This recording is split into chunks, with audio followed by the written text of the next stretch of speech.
बच्चे जानते हैं बाबा दूर देश से आया हुआ है। निश्चय बुद्धि बच्चों को कब थोड़ी भी दुख की लहर नहीं आनी चाहिए। अगर निश्चय बुद्धि है तो अगर दुख की लहर आती है, इससे क्या साबित हुआ कि निश्चय बुद्धि नहीं है। अनिश्चय बुद्धि बिना शर्ते की लिस्ट में जा रहे हैं, अपने दुख की शूटिंग कर रहे हैं। सत्य को त्रेता में तो दुख नहीं मिलेगा, लेकिन कहाँ के लिए शूटिंग कर रहे हैं? द्वापर कलयुग में जहाँ जहाँ जिस जन्म में दुख की अनुभव करना होगा उसकी शूटिंग अभी कर रहे हैं। तो कितना सहज है क्या? जन्म जन्मांतर सुख में रहना सहज है या कठिन है? बताओ क्या है? सहज है, फिर रहते क्यों नहीं? है माया कोई अलग से आती है क्या? हमारे कमजोरी से। अरे माया तो हम जानते हैं, माया रावण क्या है। जिन जिन आत्माओं के साथ पूर्व जन्मों में हमने कर्म और विकर्म किए हैं, वो ही आत्माएं हमारे सामने अभी आती है रील में, और हमारी अवस्था को नीचे ऊपर कर देती है माया और रावण का रूप धारण करके। तो जब हमें पता है पूर्व जन्म के हिसाब किताब ही हमारे सामने माया और रावण के रूप में आते हैं और हमारी अवस्था को ऊपर नीचे कर देते हैं, तो बार बार तो उससे प्रभावित नहीं होना चाहिए ना,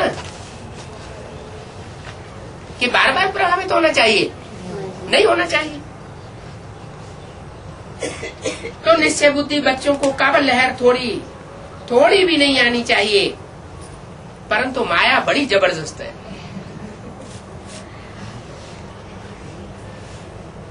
माया नाम क्यों रखा है? संस्कृत में माँ शब्द को कहते हैं नहीं, मत। माँ माने मत माने नहीं, और आया माने आया। माया का मतलब क्या हुआ? ना आया होता तो ज्यादा अच्छा था। ये बार बार माया रूपी रावण हमारे सामने आ जाता है, ये बहुत बुरा होता है। तो मत आने दो ना, है? लेकिन जो 63 जन्मों के हिसाब किताब है वो तो जरूर पूरे करने पड़ेंगे।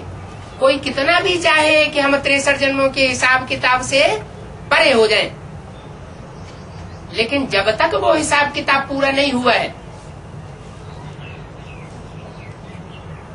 तब तक हम दुख दर्दों से उबर नहीं सकते।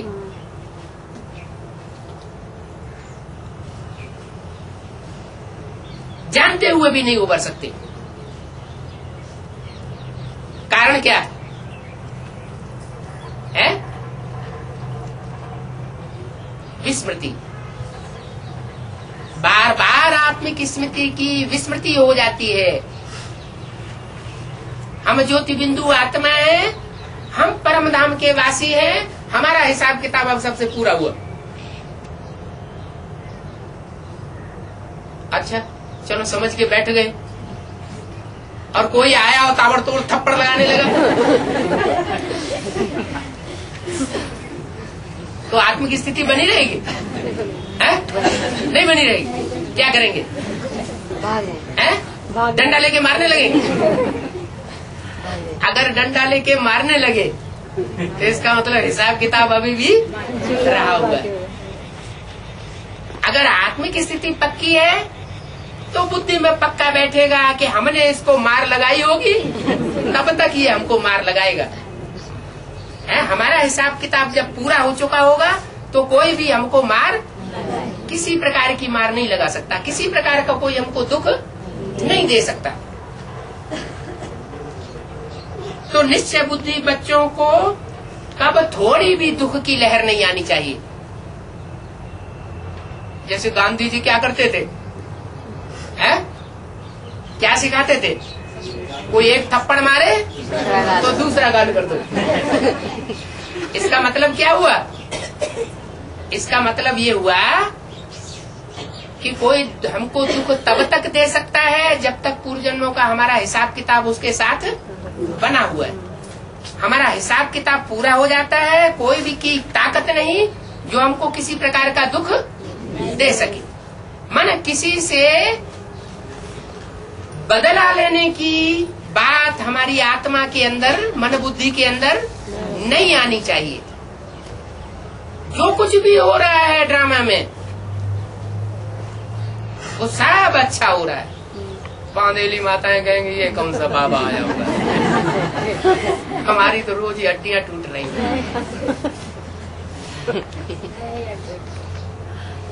लेकिन बुद्धि में क्या आना चाहिए? बुद्धि में आना चाहिए पिछले जन्म में, बांदेली माताओं की बुद्धि में क्या आना चाहिए? पिछले जन्म में हम भी दाढ़ी मूंछ वाले बने होंगे और हमने भी खूब अति की होगी। हमने इससे ज्यादा ही अति की होगी। क्यों? क्यों? क्योंकि उस समय तो ज्ञान बुद्धि में था ही नहीं। और अभी तो हमारी बुद्धि में और हमारे परिवार वालों की बुद्धि में कुछ न कुछ तो बांधेली माताएं भूं भूं करती रहती है ना, तो कुछ न कुछ तो बुद्धि में ज्ञान होता है ना। और अभी तो बाप की छत्र छाया है, पूर्व जन्म में तो बाप की छत्र छाया नहीं थी। तो तुम बच्चों की बुद्धि में कभी दुख की थोड़ी भी लहर नहीं आनी चाहिए। परंतु माया देखो कितनी जबरदस्त है, हैं?